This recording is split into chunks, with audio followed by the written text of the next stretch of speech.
मैं आपको बताता हूँ कि गुर्बत और भूख और नंग वाला ये मुल्क, जिसने भूख और से सताए हुए गरीब लोग, एक गरीब मुल्क जहाँ पर तकरीबन 4 उनकी बड़ी रियासतों में आज़ादी की लहरें चल रही हैं। 4 बार बोल रहे हैं पढ़ने निकले वाले छात्रों को राजनीति से दूर रहना चाहिए, हैं? पढ़ाई लिखाई में ध्यान लगाओ, IAS बनो और देश को।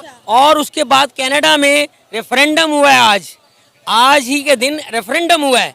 और फिर सबसे बड़ी बात ये, ब्राज़ील के प्रेसिडेंट जब मोदी उनको, नरेंद्र मोदी उनको कर रहा था, बुला रहा था, इशारा कर रहा था, while he was presenting him, तो उन्होंने अपनी उसको बीवी को कहा कि उसकी मिसिस को साथ खड़ा करो। उसे खिफ़त उठाना पड़ी कि उसने, ब्राज़ील के प्रेसिडेंट ने अपनी मिसिस से कहा कि आप चली जाएं। तो ये सबसे बड़ी, ये वो बातें हैं जो आपको समझ में आनी चाहिए। इनके ऊपर बात होनी चाहिए। उन्होंने क्या गेन किया? कुछ भी नहीं गेन किया। मैं कहता हूँ बल्कि वो खुद आइसोलेट हुआ है। अरे कहना क्या चाहते हो? गरीब मुल्क, one of the poorest country in the world. आपको किसने कह दिया? मैं आपको डिफाइन कर रहा हूँ ना, बता रहा हूँ। आपके पास कोई फैक्ट एंड फिगर्स हैं इस पर? बता रहा हूँ ना। 1800 वर्कर बनाए उन्होंने, 18 दिन लगे, बर्तन तैयार किए, सोने और चांदी के बर्तन बनाए, बनाकर उन्होंने उनको देना था उन मेहमानों का इस्तकबाल के लिए, रेड कारपेट्स और जितना कुछ ये सारे मेजरमेंट्स किए गए हैं, ये सब उन्होंने 18 दिनों में किए हैं। और उसको बताएं कि उसी दिन में 28 करोड़ का मुल्क, जो कि 2.5 करोड़ आवाम को उन्होंने 18 दिन का नवाला छीन लिया है। और छीन कर ये सब कुछ करवाया गया है। ये ऐसे नहीं हुई G20, ये इसके पीछे 28 करोड़ आवाम का उन्होंने खून निचोड़ा है। उन्होंने कॉर्डन ऑफ किया कच्ची आबादी को। वहाँ की आवाम तो बड़ी खुश है कि इतनी बड़ी मीटिंग हमारे मुल्क में हुई है। पहली दफा G20 का इजलास भारत में हुआ है। और जो बातें आप कर रहे हैं, यकीन करें मैंने इनमें से एक खबर भी नहीं सुनी है। जी, मैं आपको साबित कर सकता हूँ, ऑन द रिकॉर्ड है। जब हम डाउन स्ट्रीट की बात करते हैं ना, अमेरिकन की डाउन स्ट्रीट की बात में, वहाँ हमारे जैसे बच्चे वहाँ पर रोटी को रोल बनाकर खा रहे होते हैं, बीच में कबाब रखा होता है, चिकन रखा होता है, वहाँ पर वो बर्गर बना के खा रहे होते हैं। ये यहाँ पर नहीं है, वहाँ भी होता है। और इंडिया जैसा मुल्क, वो आप ये उनका थोड़ा सा चमकता हुआ चेहरा दिखा दिया आपने, लेकिन उनकी जो सैडनेस है, उनकी जो गुर्बत है, उसके ऊपर कर्टन पड़ गया है। क्यों कर्टन किस लिए पड़ा? क्या सऊदी अरब के जब वो रेड कारपेट पे आ रहे थे मोदी से मिलने के लिए, ये मोदी उनको ये बता रहा है कि मैं दुनिया की सुपर पावर हूँ? ऐसा हरगिज नहीं है। बल्कि उन तमाम बड़े प्रेसिडेंट जो सदूर आए हैं, उनकी बेइज्जती हुई है, इखलाकी तौर पर बेइज्जती। कैसे हो गई? इस तरह के उनको तकरीबन इतना चलना पड़ता है और आगे मोदी साहब अकेले खड़े हैं और पीछे उन्होंने अपना नेशनल जो एक स्लोगन बनाया हुआ है फ्लैग का, जो उनका वो जो नुलखे की चुकाट है, उसका ऊपर बना के वहाँ पर वो मिल रहा है। ये बताइए, मेरी बात सुने, ये तो हर जगह होता है। रेड कारपेट पे तो आप अवार्ड शो में भी जाएं तो आप चल कर आते हैं। आगे इस्तकबाल के लिए दुनिया की 5वीं बड़ी इकॉनमी इंडिया के प्राइम मिनिस्टर खड़े हुए हैं उनके इस्तकबाल के लिए, उनको ही और नहीं खड़ा, तो फिर ये बेइज्जती कैसे हो गई? उन लोगों की बेइज्जती हुई है। देखिए, शाही खानदान सऊदी अरेबिया के जो किंग है, वो जब इतना चल के आ रहे हैं अकेले, कोई प्रोटोकॉल नहीं है, कोई साथ उनके कोई ऑफिसर प्रोटोकॉल का नहीं, इतना वाया चल के अकेला नरेंद्र मोदी मिल रहा है, तो क्या तासर आप दे रहे हैं? आप फेस सेविंग कर रहे हैं या फेस सेविंग में झूठ बोल रहे हैं? ये झूठ बोला जा रहा है। अब तो सच बोल दे भोसड़ी के। सब कुछ आपको अगले 18 दिन में सब पता चल जाएगा कि उन्होंने क्या गेन किया G8 में। मैं कहता हूँ nothing they have gain, they have just lost and they have to track the people and trap the people, trap the world, not only the people of India and also the world. निकल लौड़े, पहली फुर्सत में निकल। ना सिर्फ उन्होंने अपने ही लोगों को बेवकूफ बनाया और खुद भी बेवकूफ हुए हैं। अगर इनकी बात में सदाकत है तो मैं चाहूंगी जो हमारे व्यूअर्स देख रहे हैं, ये हमारे पाकिस्तान के एक शहरी है, इनका यूट्यूब चैनल भी है, तो आप कमेंट में लाजमी बताइएगा ये जो बात कर रहे हैं इसमें कितनी सदाकत है, क्योंकि मैं ये बात नहीं जानती। इन्होंने कहा है कि वहाँ का गरीब तबका फिस गया है, 18 दिन की उनकी उजरत जो है वो छीन ली गई है। वहाँ से गरीबों को उठाकर जो खेमे, जो बेचारे स्ट्रीट पर फुटपाथ पे सोते हैं, उनको वहाँ से पुल्ड आउट कर दिया ताकि पाकिस्तान में भी जब कोई डेलीगेशन आएगा तो सफाइयाँ तो पाकिस्तान में भी होंगी ना। हमारे गरीब जब कोई यहाँ पॉलिटिकल स्टेक होल्डर आता है ना, तो सारे नारे लगाते हैं, कोई भी हो एनी पार्ट, वो सारे यहाँ पर इकट्ठे हो जाते हैं, सारे लोग उनको क्लैपिंग करते। वहाँ क्लैपिंग नहीं करते। वहाँ वो बेचारे गरीब लोग हैं, वो बेशक हमसे इकोनॉमी आगे होगी, लेकिन दुनिया को कब तक झूठ बोलेंगे? ओ भाई मारो मुझे, मारो नहीं, ये मजाक हो रहा है। एक सेकंड यार, मजाक। सर पाकिस्तान में इंडिया से ज्यादा गुर्बत है। इंडिया की गुर्बत के आप सीधे पढ़े, अपनी गुर्बत पे बात करें। आपने गरीब की बात कही कि इंडिया से हम ज्यादा गरीब हैं, ऐसा नहीं है। हमारा गरीब एक अच्छी साइकिल रखता है, उनका गरीब साइकिल नहीं रखता। अगर लुंगी है तो बदन पे पोशाक ही नहीं है। डॉक्टर साहब, मुझे बवासीर है पर ऑपरेशन से डरता हूँ। आप इस चीज को देखिए, उनकी गुर्बत हमसे ज्यादा है, लेकिन उसने ये G20 में सारी दुनिया को बेवकूफ बनाया है। सर यकीन करें, आप जो बातें कह रहे हैं ना, मैं इतने अरसे से G20 को फॉलो कर रही हूँ। जब मकबूजा कश्मीर में डेलीगेशन आया था G20 का, मैं तब से फॉलो कर रही हूँ। आप यकीन करें, आज तक कहीं कुछ ऐसा हो, कोई आवाज़ तो उठे ना। इंडिया से कोई एक वीडियो इस पर सामने नहीं आई। आपको पता है इंडिया में जो मुसलमान हैं वहाँ के जामिया सजाए जा रहे हैं, वो वहाँ पे डेकोरेशन कर रहे हैं G20 के लिए। वो उनकी मजबूरी है कि इस्लाम को, मुसलमानों को वहाँ पर दीवार के साथ लगाया गया है, उनके राइट्स को सलब कर लिया गया है। मुसलमान होना हिंदुस्तान में बहुत बड़ी गाली करार दे दी गई है। क्या बोला तूने? नहीं, पहले क्या बोला? चलो जाके इलाज करो। वहाँ उन लोगों के घरों को लूट लिया जाता है, उनकी दुकानों को लूट लिया जाता है, तालिब इल्मों को पढ़ने नहीं दिया जाता। वो स्कार्फ जो नहीं औरत लड़की पहनती उसको मारा जाता, उसको जबरदस्ती दाखिला नहीं दिया। ये इन्फॉर्मेशन कौन दे रहा है आपको? ये कौन इन्फॉर्मेशन दे रहा है? देश में यूपी के स्कूल में एक टीचर एक मुसलमान बच्चे को वहाँ खड़ा करके हिंदू बच्चों से कहती है कि इसके मुंह पे चपेड़ मारो। तो सर उस पे एक्शन हुआ, उस पे एक्शन हुआ, प्रिंसिपल के खिलाफ FIR दर्ज की गई। सर उसको आगे कंटिन्यू नहीं किया, उसकी आगे वो जो लेजिस्लेशन चलनी चाहिए थी वो नहीं हुई, लिटिगेशन नहीं हुई, उसको कानूनी राइट नहीं मिले, ना उसको तहफ़्फ़ुज़ मिला। आप ये कैसे कह सकते हैं वहाँ का मुसलमान मजबूर है? नहीं मजबूर सर, गलत बात है ये, आप गलत बात कर रहे हैं। मेरी भी तो सुन ले ना, मेरी भी तो सुन ले। मैंने आपकी बहुत सारी बातें सुनी है, मुझे भी तो मौका देना।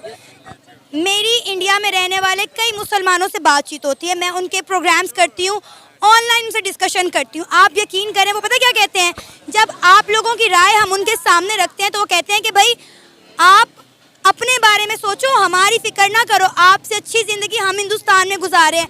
अच्छा मुझे बताएं, अगर इतना ही मसला था तो पार्टीशन के वक्त इतनी बड़ी तादाद में हिंदुस्तान में मुसलमान क्यों रह गए, पाकिस्तान वो क्यों नहीं आए? और यकीन करें वो आज कहते हैं हमारे बाओजदाद का बड़ा अच्छा फैसला था कि हमने उस वक्त हिंदुस्तान में रुकने का फैसला किया, हम पाकिस्तान नहीं आए। मैं बहुत सारे इंडियन मुस्लिम के साथ इन टच हूँ और उनसे बातचीत करने के बाद मेरी सोच, मेरी राय बदल गई है। मैं भी पहले ऐसा सोचती थी, लेकिन अब चीज़ें सर बहुत बदल गई हैं। मुझे नहीं पता आप कौन सा न्यूज़ चैनल फॉलो करते हैं, आप कहाँ से आर्टिकल पढ़ते हैं, ये फैक्ट एंड फिगर आपके पास कहाँ से आ रहे हैं। यकीन करें मुझे जो आप बात कर रहे हैं ना, मैं एक बात की भी जो है ना तस्दीक नहीं कर पा रही। गजब बेइज्जती है। मैं आपको ये बताता हूँ, आप हिंदुस्तान की वकालत कर रहे हैं इस वक्त। मैं वकालत कर, आप वकालत कर रही हैं इस वक्त, आप वकालत कर रही हैं, आप हकायक से मसख कर रही हैं, आप उनके ऊपर पर्दा डाल रही हैं। मुसलमान वहाँ बहुत तकलीफ में है, वहाँ उनका लड़कियों के बारे में जो तशद्दुद आजकल मैं खबरें पढ़ता रहा हूँ। चले मेरा मोबाइल, वहाँ पे लोग G20 को सेलिब्रेट कर रहे हैं और वो कहते हैं एक दिन तुम लोग इंडियन मुस्लिम कर करके मर जाओगे, हमें कोई फर्क नहीं पड़ेगा, बेड़ा गर्क तुम लोगों का ना। ये उनके अल्फाज हैं। वो अखंड भारत चाहते हैं कि वो कहते हैं कि कोई और नेशन नहीं होनी चाहिए, ना सिख होने चाहिए, ना ईसाई होने चाहिए। हम भी तो गजवा हिंद चाहते हैं ना, हम भी तो गजवा हिंद चाहते हैं कि नहीं? वो एक ही हम चाहते हैं, वो अगर है हकीकत में तो होगी, उसमें हमारा तो नहीं है। देखें ये अल्लाह के काम है सारे। जब आप किसी कौम को दबाएंगे, किसी चीज़ को दबाएंगे, ये साइंटिफिक मेथड है।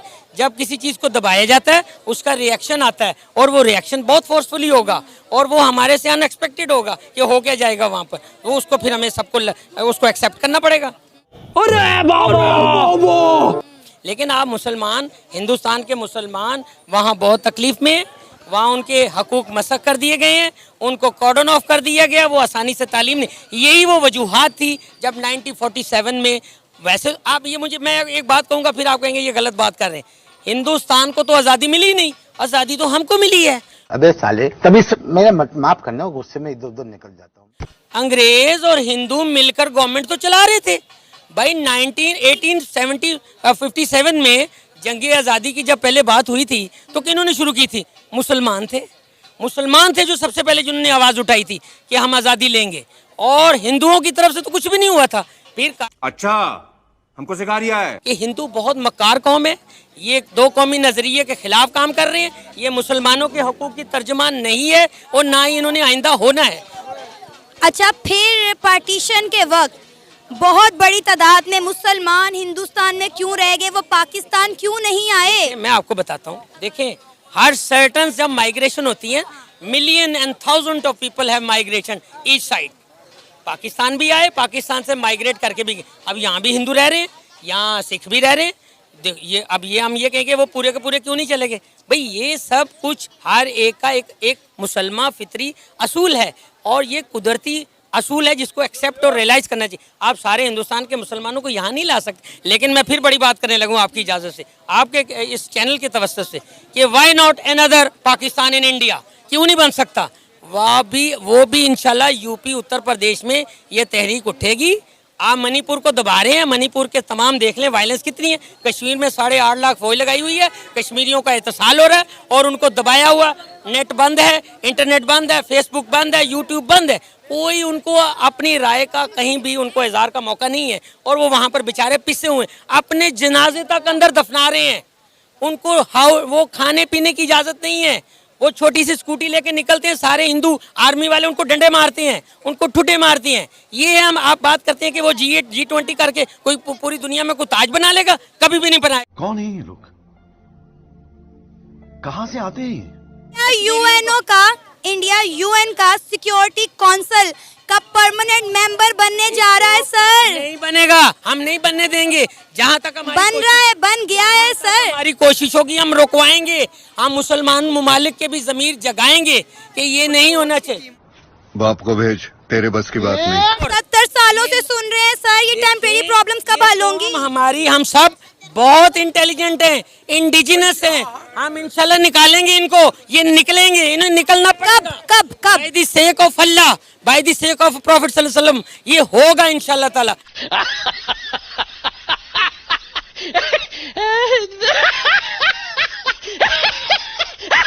अच्छा, मुझे एक इस्लामिक कंट्री का नाम बता दे, मैंने सवाल किया है, आपको जवाब देना पड़ेगा, आपको जवाब देना पड़ेगा।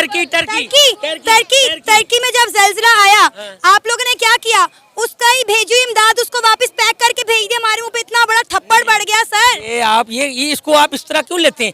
एक भाई की अगर दूसरा भाई नहीं लेता इमदाद, आपने इमदाद भेजी, तुर्की ने इमदाद भेजी ना, सिंध के लिए भेजी, आपने सिंध के लोगों को नहीं दी, संभाल के रख ली, और जब तुर्की में ज़ल्ज़ला आया वही पैक करके आपने वापस भेज दी।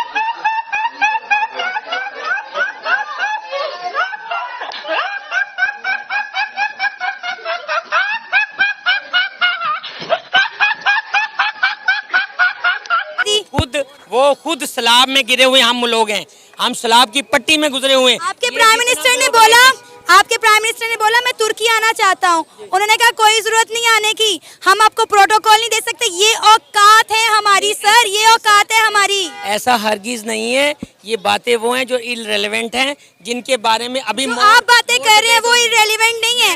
यकीन करें, मुझे आपकी एक चीज समझ नहीं आ रही, आप क्या बोल रहे हैं?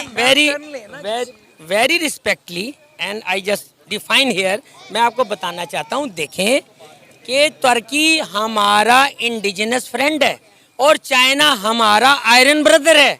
आप सारों को दफा करें, गोली मारें, ना कोई आए, हमें किसी की जरूरत नहीं है। कोई आ भी नहीं रहा, वो आएगा भी नहीं, ये सब एक दिन आएंगे। इन सबको पाकिस्तान की बैत करनी पड़ेगी, पाकिस्तान के पीछे खड़ा होना पड़ेगा। Pakistan is the name of sovereignty and security of the world.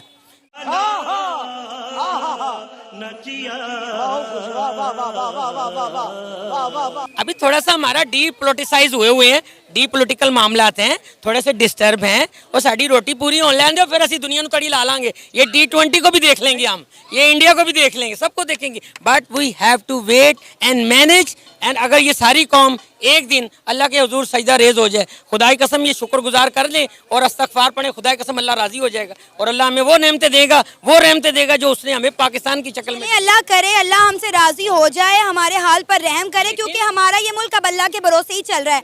अच्छा, मैं लास्ट में अपने व्यूअर्स से कहना चाहूँगी कि आज सर से हमने डिस्कशन की G20 के हवाले से। मेरा तो सर में दर्द शुरू हो गया है इनके साथ बहस कर करके। मैं इनको क्या बता रही थी, मैं सवाल गंदुम कर रही थी, जवाब ये मुझे चना दे रहे थे। G20 के हवाले से इन्होंने जो बातें की हैं मैं नहीं जानती, इन्होंने कहाँ से वो तस्दीक की है, क्या खबर कहाँ से उठाई है। मैं चाहूँगी मेरे व्यूवर्स जो देख रहे हैं मुझे नीचे कमेंट में लाजमी बताएं कि इंडिया में जो G20 हुई है क्या इन्होंने जो कहा है उस तरह से मुनक्किद हुई है। मैं जानना चाहूँगी, अब मैं वाकई में हक़ाइक़ जानना चाहूँगी। अगर आप इतने कॉन्फिडेंस से इतने लोगों के बीच में खड़ी होकर बात कर रहे हैं तो फैक्ट एंड फिगर्स तो अब मैं भी जानना चाहूँगी। क्या वाकई में इस तरह की G20 मीटिंग होस्ट करवाई गई है इंडिया में, मैं जानना चाहूँगी। India is not a European community, India is not belong to Europe, India is not a part of NATO, India is not part of American colony. वो चाय वाला, एक सिंपल चाय बनाने वाला प्राइम मिनिस्टर बन गया। वाह क्या सीन है, वाह क्या सीन है। अल्लाह करे ऐसा कोई चाय बनाने वाला मिनिस्टर हमारे मुल्क से भी उठे और हमारा मुल्क भी तरक्की करे। 5वीं बड़ी इकॉनमी सर, 5वीं बड़ी इकॉनमी बन गया है इंडिया। क्या लेना जो अपने मुल्क के अलहदगी पसंद की तहरीकों को नहीं कंट्रोल कर सकते, उनकी लॉ एंड ऑर्डर की सिचुएशन। सर मुझे बताएं बलूचिस्तान में क्या हो रहा है, सिंध में क्या हो रहा है, आजाद कश्मीर में क्या हो रहा है, बलूचिस्तान में क्या हो रहा है, क्या पाकिस्तान में नहीं हो रहा है? वो बड़ा मुल्क है, वो इन्वेस्टर करता है, किराए के कातिल, किराए के उजरती लड़ाई वाले वो खरीदता है, वो उसको फैसिलिटेट करवाता है। सॉरी सर, मैं आपसे मजीद डिस्कशन नहीं कर सकती, सीरियसली सॉरी, मैं माजरत चाहती हूँ, मेरे में इतना स्टेमिना नहीं है। मुझे अपने घर जाना है मुझे घर जाना है।